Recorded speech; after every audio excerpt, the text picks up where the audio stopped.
Hey, I'm your host, Scott Dr. Jakes Goldfine, welcoming you to another episode of Where'd You Get Your Funk From? Mm. This week, I'm delighted to welcome percussionist Steve Scales, best known for his work with the Talking Heads, including their seminal Stop Making Sense lineup. He was also featured on Talking Heads member spin-offs, as well as artists like B-52s, Nona Hendryx, Peter Wolf, Tina Turner, Billy Squier, Psychedelic Furs, The Escape Club, Bryan Ferry, Violent Femmes, John Waite, and most recently, Bernie Worrell's posthumous release, Wave from the Wooniverse. That's Thank a you. mouthful. Yeah. Thank- Steve, man, how are you? Thank you for joining Hey, us. I'm hanging in there, man. I'm still around. You know, what can I say? I'm thankful to be alive and still here kicking. Well, we're all certainly thankful for that and thankful for you sharing some of your great history with us.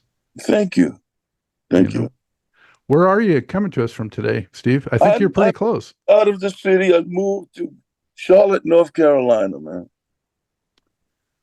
It was Yeah. too cold up there up north, so I had to come down. The weather's a little bit better for me, and I enjoy it. But I miss a lot. I think I'm missing a lot of playing by not being up in the circles closer to it. So, but it's okay. Yeah, fellow North Carolinian. I relocated here as well. So That's so far right. so good, right? That's right. Yeah. We need to hook up and play then. What the hell?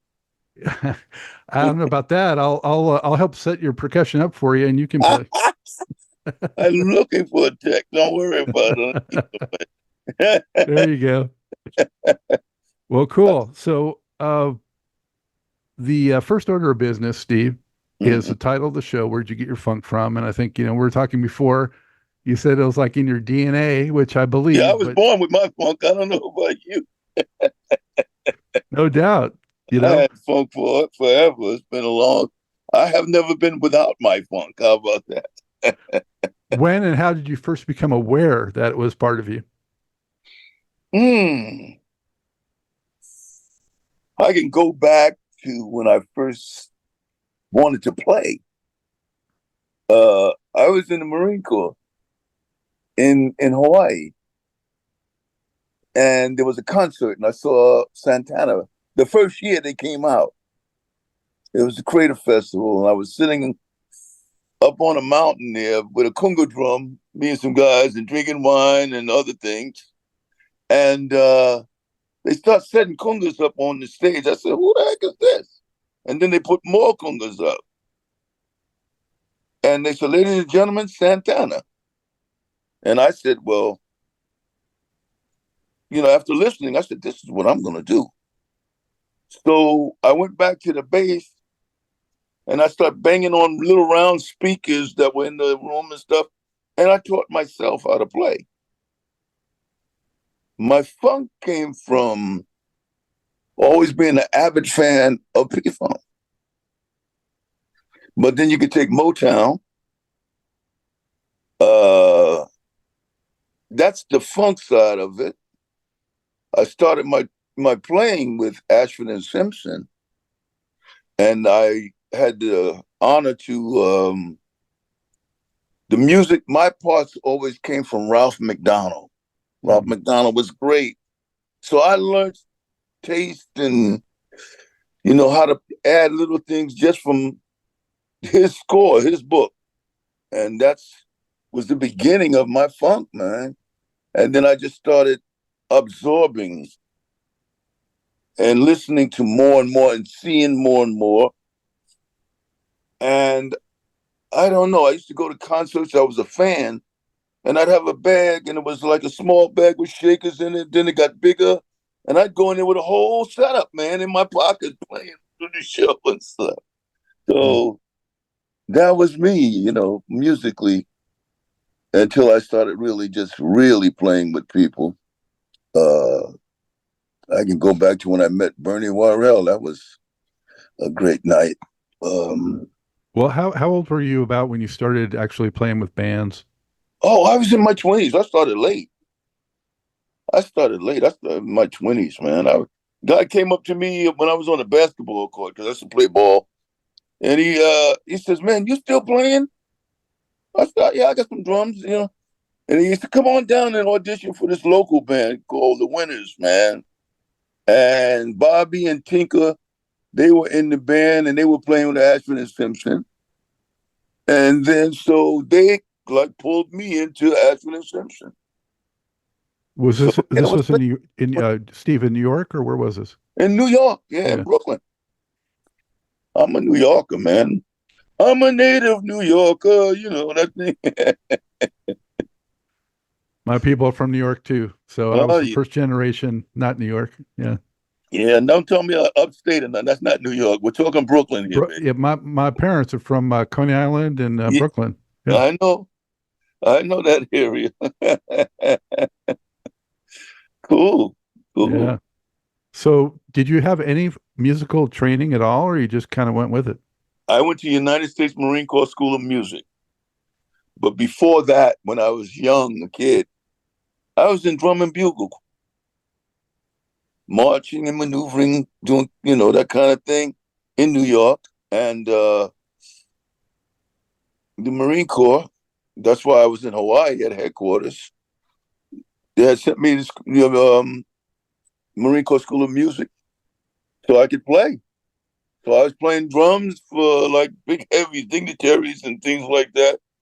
And like I said, I saw Santana and they said, I want to play congas. And I taught myself after that sighting, it was in my blood and it came out. Did you meet Ralph McDonald? I met Ralph. Yes, I met Ralph. Don Elias. I met Don Elias, good friend, Weather Report, and he was playing with he was playing with everybody back then, Jocko and stuff like that. And I asked Don one day. I said, Don, we were on tour, Talking Heads. I said, Don, man, I want to come study with you. He said, no, man, I'm not teaching you nothing. So I felt I felt bad. He said, nah, you got your own thing. He said, you stay right there because if I teach you, you become like me. You don't want to do that. So I took that advice and I just focused on what I could do. And when I would go play with people and they would say, oh, play it like this and play it like this guy played it like that. I would say, well, go call him. What you call me for? I'm going to give you what I got to give you. And that's going to be it. But it started to be even better and better as I started recording more and more in New York. Producers in the beginning would give me charts and things like that. And then eventually I'd walk in the studio and the producer said, look, I'm going out, Steve, go do what you do. But I was scared to death.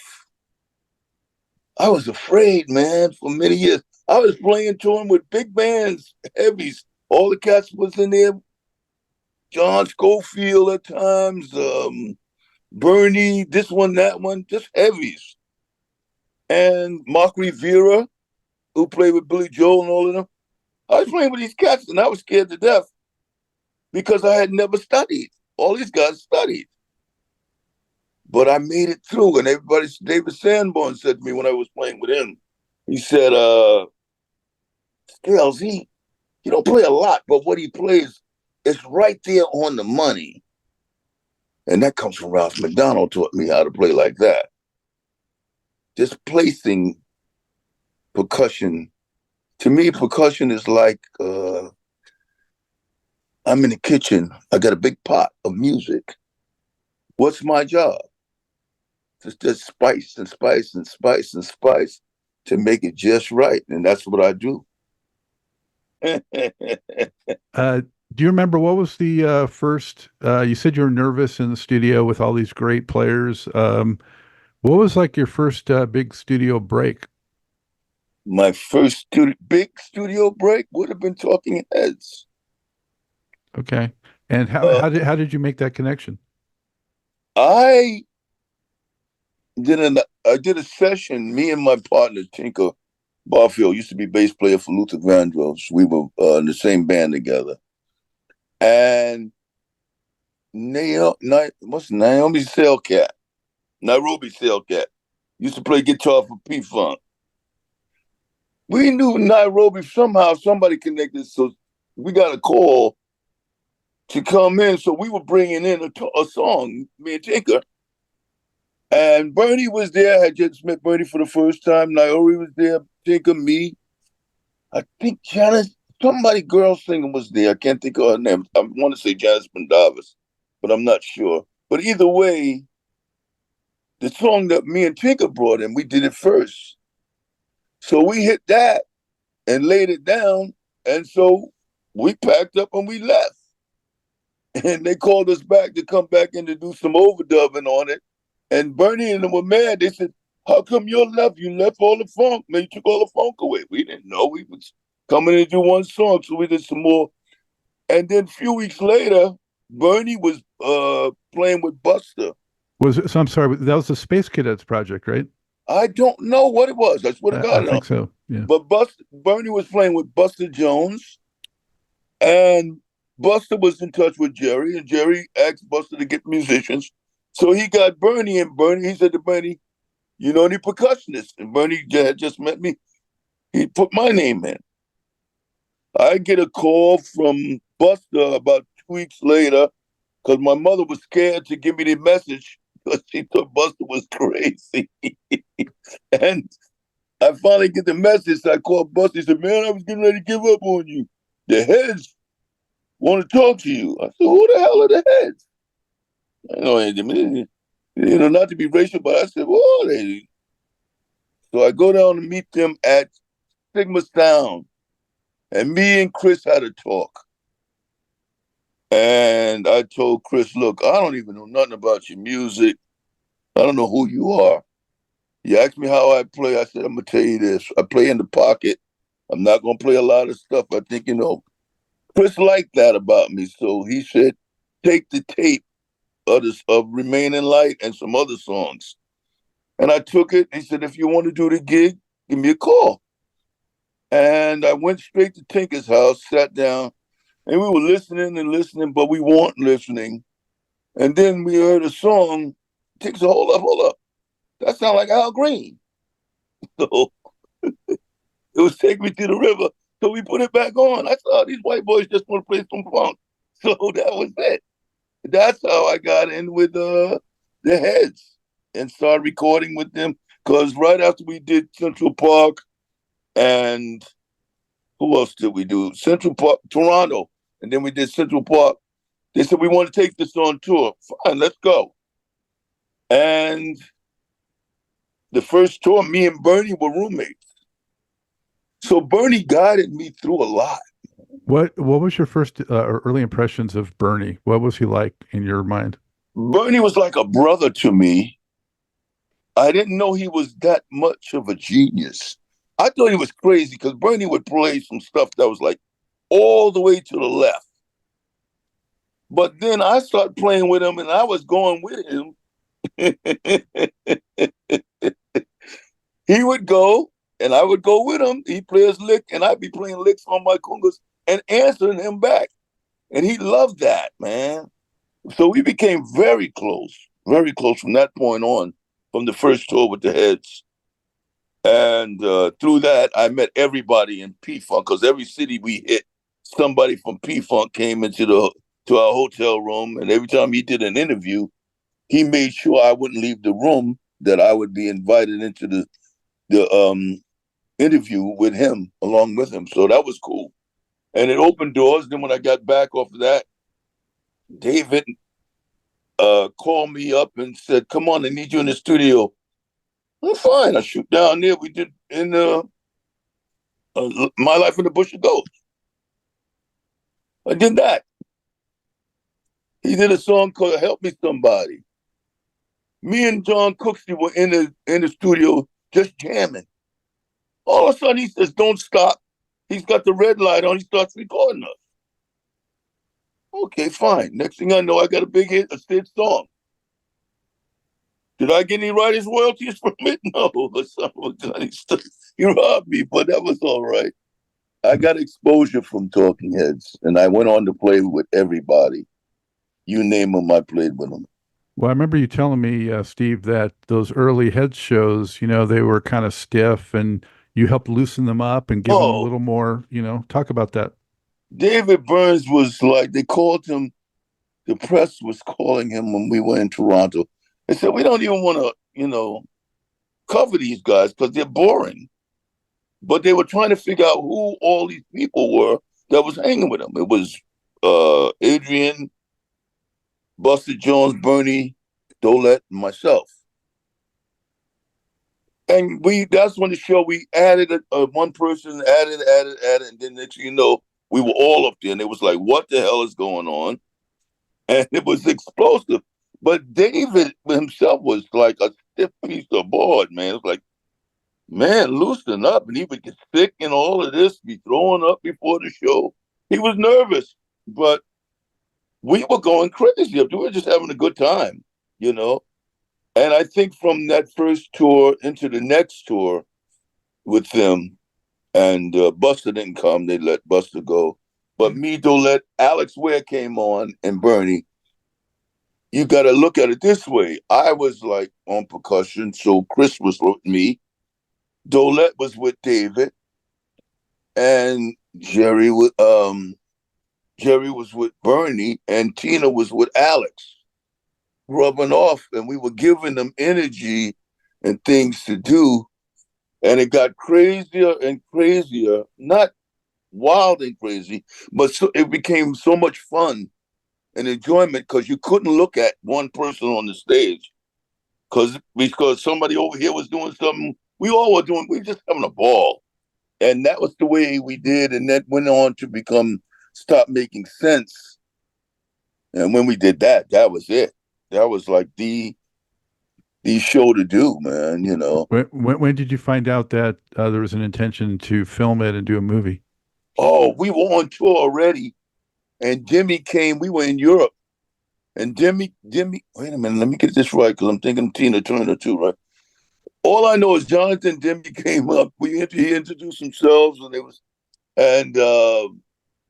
he wanted to do the film. And okay, fine, let's do it. And then Jerry, Gary Curvis' manager, man, he was crying broken cheap.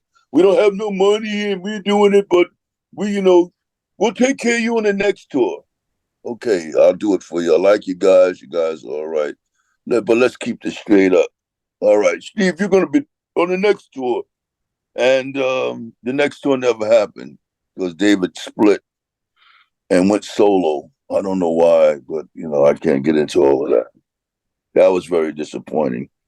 But to take them guys, we helped take them guys to another level. For sure. I got to tell you, Steve, I didn't get to mention it earlier when we had the technical glitch, but all this time I assumed that your last name was like a stage name, but Scales is your actual name? That's my name. So, I mean, wasn't it a foregone conclusion that you'd be in music? People say that to me. I guess so. I guess so. What else can I do? I haven't done anything else. Either that or a drug dealer with Scales, right? Believe me, I paid the drug dealer enough money. Please, my God, let's not even bring that up anymore. Yeah, or a judge, scales of justice, Oh, God, don't say that word, drugs. I'm so happy I'm away from that world. So let's go back though to Stop Making Sense. How, and forgive me, you may have, spoken of these things before, but how surprised were you with what sensation it became? Ooh. Well, I'll put it like this. Before the tour started, after we were recording Speaking in Tongues, and it was very, very, very hard for me to go into the studio with them. Who was it?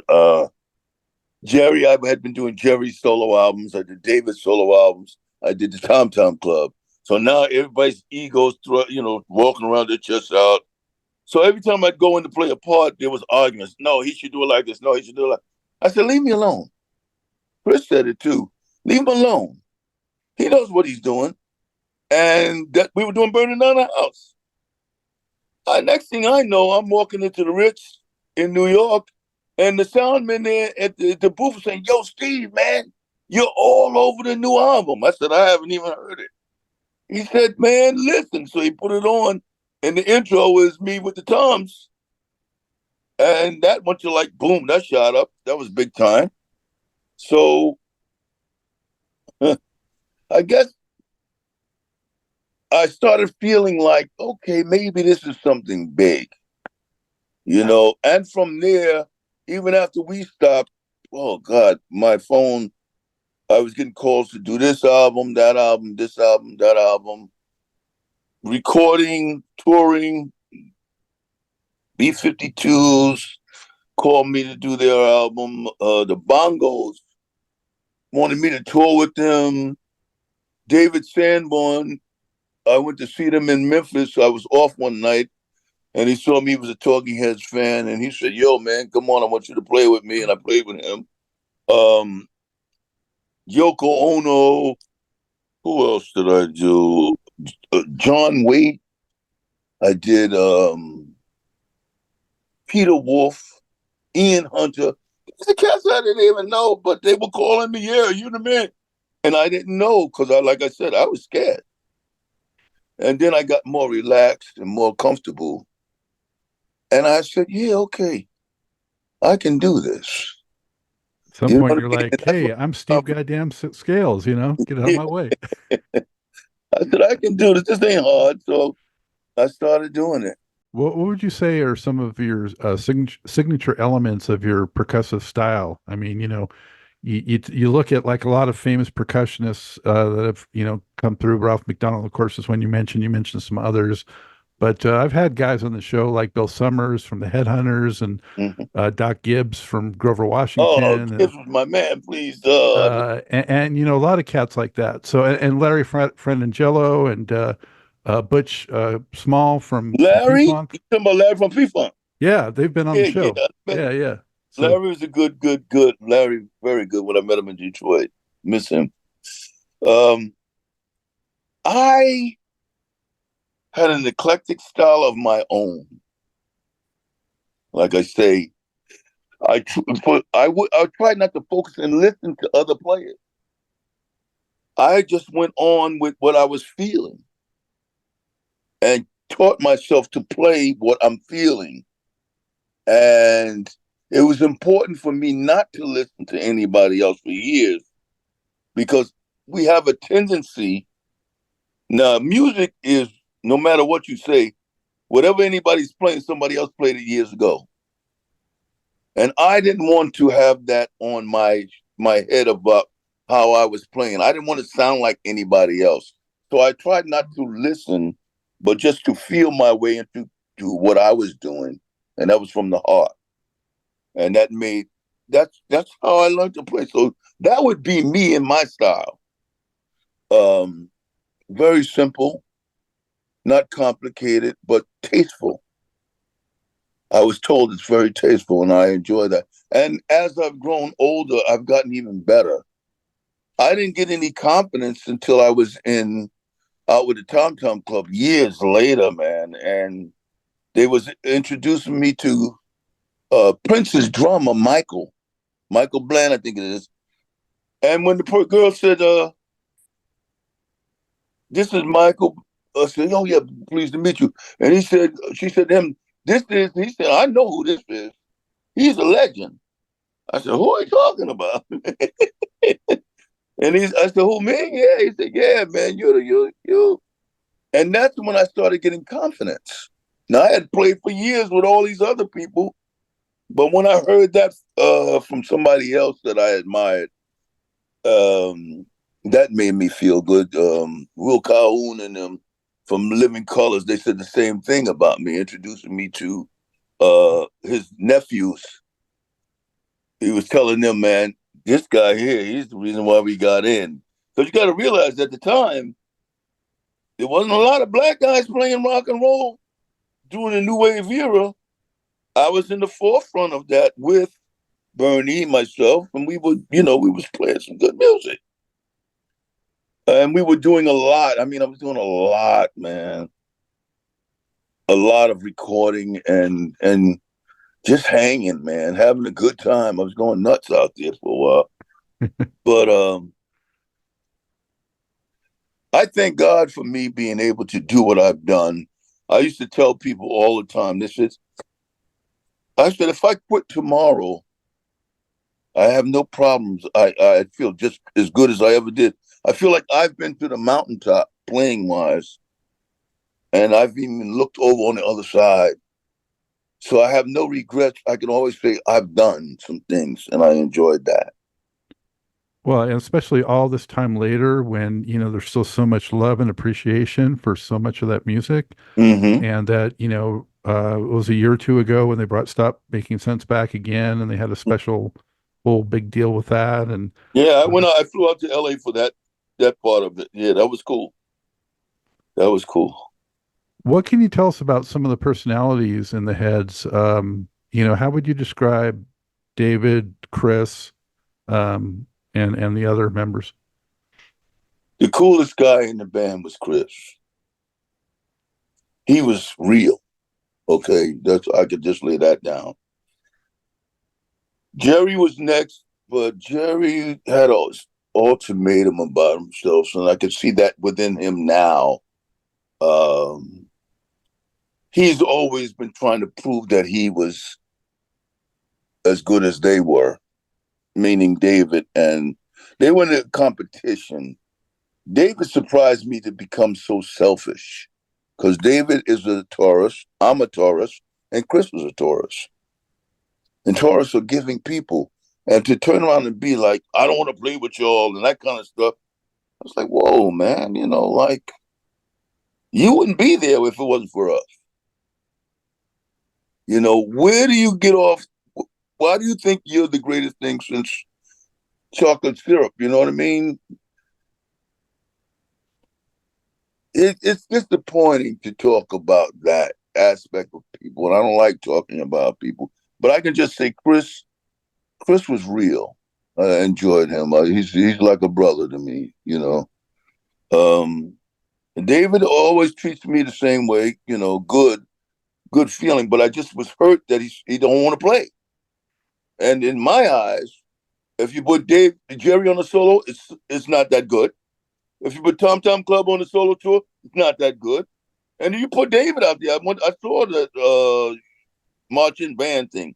It's not that good. The only thing that was good for them was us as Mm-hmm. the heads. Yeah, And and why would that's you not the go the there? people Be the like pe huge. I can't understand that. right, and the people have voted too. I mean, they've obviously expressed that that is, what they want and what Yeah, they, it's the chemistry, it's that whole thing about those people together are so much greater, the sum of the parts. you cannot. I mean, he's out with Adrian. I went to they played in Asheville 2 years ago, and I went. I brought my drums, and when they pulled me out on stage, I went back into my old routine and took them to another level. The band was like, "What's going on?" I said, "This is what we do. This is how you do this, man." And I enjoyed it, but why didn't you call me to play? You got somebody else playing. Why didn't you call me? Mm. Mm-mm. Yeah, stuff's a shame for us music lovers for sure. And of course, it's disappointing, I know, for you, the musicians, but how would you say, Steve, that your style varies with who you're playing with? Whether it's like the new wave, like you said, or playing in something that's a little more funky of a vibe, I'm or playing a lot of funky stuff now, and I'm playing a lot of jazz now. If I play down there, always going into middle C to play with somebody that I know. Um, I've gotten better. I know I've gotten much better than I ever was. I just feel a lot better. And when you get better, it becomes so much easier to play because you know the formula. You don't have to guess or anything. Music is so simple. If you play it the right way, it's beautiful. And that's how I play now. Like, hey, it's just so much fun and easy. It's so easy now. I mean, like I say, I used to be afraid to take a solo. Now it's like, all right, no problem. Come on, I got you.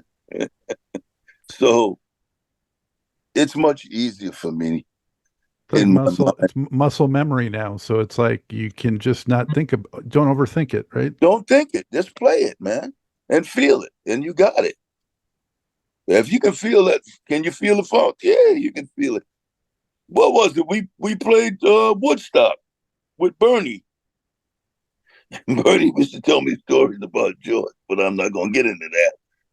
And as soon as we come up the stage, because before we went on stage, the George gonna want you to play. We come off the stage, he called me, he said, George won't talk to you. So I go on the other side of the stage where George was. He invites me to play with P-Funk. And so I said, okay, because he wanted some of his people to use some of my equipment. So I did that. I gave them that play, but they couldn't play. I was like, yeah, okay, get out the way. And we played. But it was an honor because I always wanted to play the funk. Always. And then to have to sit down and play with them in front of all those people, that was great. Who from obviously there was a lot of P-Funk influence in the Talking Heads in the early '80s, but who from the group was really like the P-Funk head? Was it all of them, or was it Chris or Jerry or? Oh, Chris was an R&B freak. He knew he knew reggae, R&B. Chris was we. That's why he says he's my brother from another mother because he's always dancing around and stuff. Chris was more into the funk than anybody. He was very, very, very much so. He knew a lot of. He just had a collection of, always had a collection of different songs that were out, stuff I had never even heard of. Chris had it, so that was cool.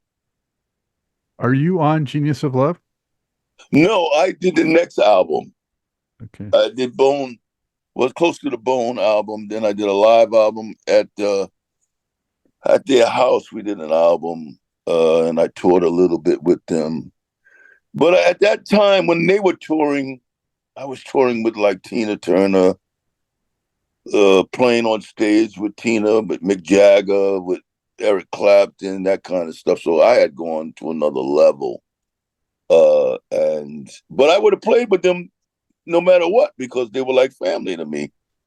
But there was a lot of things. They were roughing it, and I couldn't go from private jet to roughing it musically, man. Traveling around in a van, my body couldn't take it, so I came back home.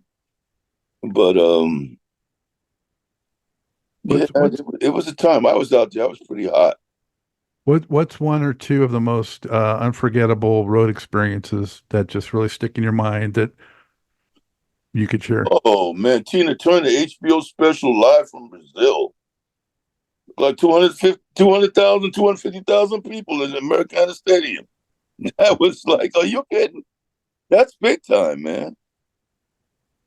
That was a great tour. That was the biggest tour in the world at that time. When I was playing with her, that was really something, man. The private dancer tour? No, it was Break. Private Dancer was the first one, and I joined on the second one, and that was the biggest one, Break Every Rule, and that lasted about 3.5 years, man. Wow. That was a big tour, and we could have still played in Europe more and more. It was like, no, I want to go home, man. I want to hear some English, man. That's how that was. Huh. Tina Did was. you ever have any mishaps on the road? Like maybe some of your equipment was missing or I don't know, whatever. Oh, I've played on stage when I'm yelling for cats, the drum techs to come over. Oh God, who was I playing with? With Tina, and my electronic system just started exploding and playing by itself. And I'm like, oh God, she's gonna fire me, right? But I made it through it. And another time, who was I playing? Michael Bolton. I didn't have a tech. They had one for the drummer, and we were sharing. The foot pedals messing up. My drums are sliding down off my stand, and I'm holding them up and playing with one hand. While the show got to go on, that kind of thing. But yeah, I've had some some occasions where, but you gotta, like you said, you gotta improvise, man. You gotta be quick on your, think on your head, very quickly. You very really have to think to make sure you maintain what you're doing, because there's always somebody right on the side of the stage trying to take your place. Did you ever miss a cue where the headliner got like a little irritated? No, not me. No, no, no, no, no, no, no, no, no, no, no, no. It's time to play. Come time to play. It's time to play from where I come from. No. Ever get lost on your way to the gig or something like that? Oh, who was I with? I was with David Sanborn, and the bus was picking us up on the west side on 70 something street, but I didn't get the address. So I'm going all the way up there and I'm looking and I'm on the wrong street. And I think the bus is left. I said, they left me. I drove, got a cab, went to the airport, got a plane, flew up to Albany, and then took another cab to Syracuse and got there. And the band was like, where the heck was you at? I said, yo, man, I didn't know where you at, but I'm here. And that was the scariest time, because I knew if I didn't make it, I was going to get fired. So you've never missed a gig? No, not to my knowledge, man. Mm-mm. No, a gig, man. No way. I got to eat, man. Well, sometimes circumstances beyond control, No, no, no, no, no, no, no, no, no. I've always been there, man. What was it like playing with Billy Squier? He was a pretty hard rocker.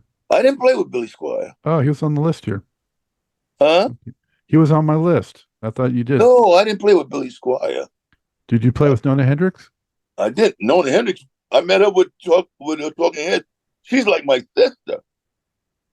Oh, we became tight, man. Very tight. I love her.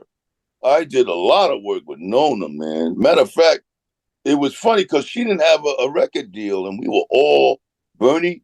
I got in the band first, then Dolette came in. Next thing I know, Bernie came in, and we were all playing with Nona, and we were trying to get her a deal, but she had a great band. Carmine Rojas was on bass. Raymond Jones from Chic, he was on keyboards. Jeff Pivar was on keyboards. We had two keyboard players. Oh man, it was so much fun. That was a great band. So it was cool. That was cool. Being in that circle, Steve, did you ever come across Bill Laswell? Who? Bill Laswell? Well, yeah,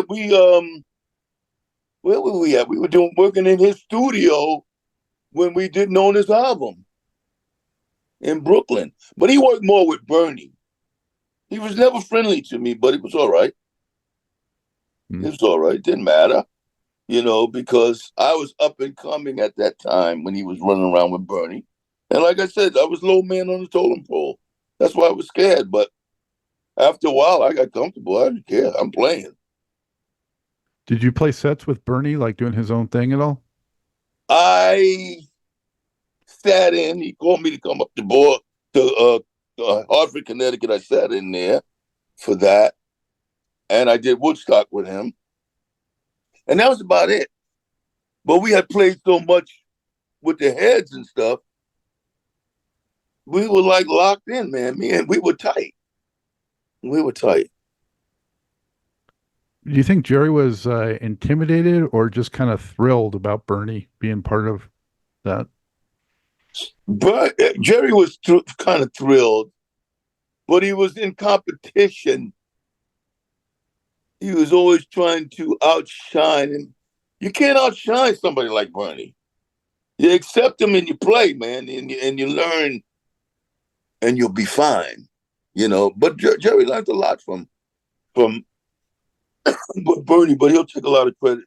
He'll try to say he did this and he did that, but come on, I know the truth. Bernie was something else, man. What an influence, man. Do you think they put Bernie down in the mix a little bit sometimes just so that Jerry would, get his? I can't, no, I'll tell you what. Jerry was doing a lot of remixing of the stuff that we did. And I've heard some stuff, and I was like, this don't sound like what we did. And then I realized, oh, Jerry took it back him in the ET and remixed it over. So I could see where his parts were coming out a little bit stronger than this, that, and the other. So that's what I say, you don't monkey with something that's good. Leave it alone. You know what I mean? Accept what you did and what you played on it. And that's it. Once it's out, you can't make it better. Mm-hmm. You know? So for that that new Bernie release, which you mentioned, I think you haven't heard it, but I it's haven't know. really I cool. got it right here. It's right here. He It's gave really me. cool. Yeah, I don't have a record player. yeah, there it is. And the cool cover too. How uh, how did you get in touch with Evan Taylor? Or he got in touch with you, and they called me. They called me. Said we want you to do Bernie's album. They booked a studio down here in North Carolina, in Charlotte, and I had my guy come drive my stuff over, and we set it up. And I played. I played one tune. It was great. And Evan says, I think we're going to have to put you on another tune. But a lot of stuff wasn't even finished. I get called back, same thing, another tune. So I did two tunes on two tracks on the album, but I haven't heard them. I'm dying to hear this. I'm gonna have to go to the store and buy a CD in order for me to hear it. That's all. I ain't been a record store and I don't know how long, man. But I'll get there.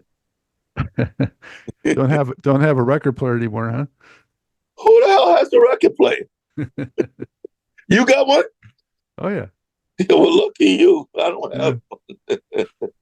Yeah, it's the audiophile in me, from I I, still have I got rid of a lot of my vinyl over the years, but I kept all the P-Funk, I kept all the Prince mhm. and certain groups, like Mandrill, Ohio Players, certain Oh, Manville, those guys, the Wilson brothers. yeah, Same high school I went to, boys' high school. Um, they were from Brooklyn, if I'm not mistaken. you're right. Yeah, some of those bands like Mandrill or War, I mean they had just crazy percussion. Papa, what was the name? Papa D Yeah. for War. Earth, I Wind got and some Fire. Yeah. bands. There were some bands out of San Francisco area, man, that I used to listen to. Love and is really my game. Um, oh God, what's the name of that band? Oh man, I can't think of it. And I had all that stuff on wax. Fire in my mother's house. All the albums got thrown out. Ah, A well-known band? yeah, they were pretty big. What's the name was singing? I can't. Something Howard. She was the lead vocalist on that with that band. But it was a rock band, a funky rock band out of San Francisco. There was two bands out of that era. And Steve Winwood, all that kind of feel. I used to listen to all that stuff. That was some really good stuff, man. Yeah, Traffic. Yeah. Yeah, Traffic. Oh man. And then I got Weather Report. I used to listen to them a lot. Oh, So, looking back at this amazing body of work at this point, Steve, mm-hmm. what are you most proud of, do you think? I guess the most I'm proud of is the work I did with Talking Heads. But which project do you think? Oh, Speaking in Tongues, Stop Making Sense was live, so that was kick ass. Period. That was straight up right out the door. Boom, let's do this. Um, but Speaking in Tongues, then the Little Creatures was a great album too. So I was falling into my own for all of that stuff. Hmm. You just got I, my. I played those records like crazy because I was a disc jockey at like clubs during the 80s. What And clubs with? well, in Los Angeles. So, What? like, yeah, a variety of locations. And some of them were, very mixed crowds. So they wanted, talking heads. And I got as much funkin' as I could, but I also had to play the new wave and Yeah, all that yeah. stuff. Yeah, yeah. So, yeah, speaking in LA was tongues, the like little our creatures, I mean, they were huge. LA or California was Talking Heads' biggest market. Even because like when we went up to San Francisco area, They played Berkeley. The shows that came out of there was unbelievable. Out of Berkeley and L.A. Yeah, I go out to L.A. I was treated like a king. I was a rock star in L.A. Man. Yeah, I talk about, so one thing, we're both in Charlotte area. The one thing I miss about Los Angeles is just, all the music comes there. It Yeah, doesn't all come here. But yeah, yeah.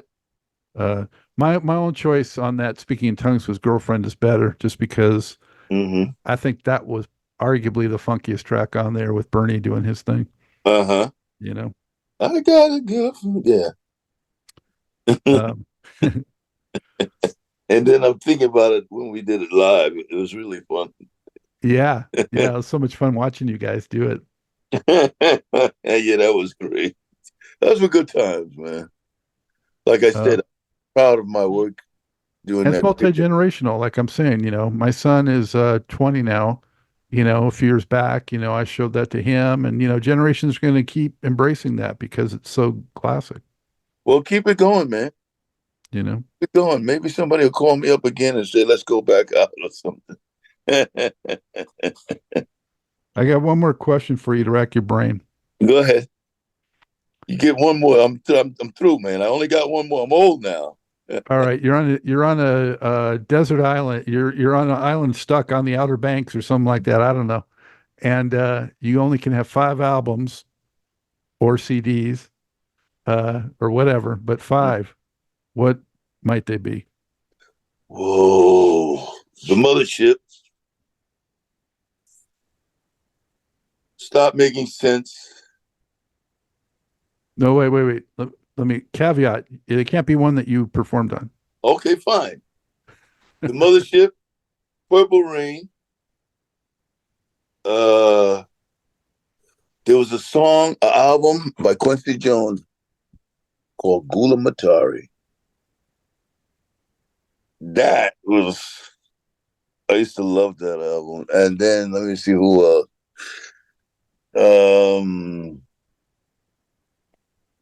Traffic. And who else? One more.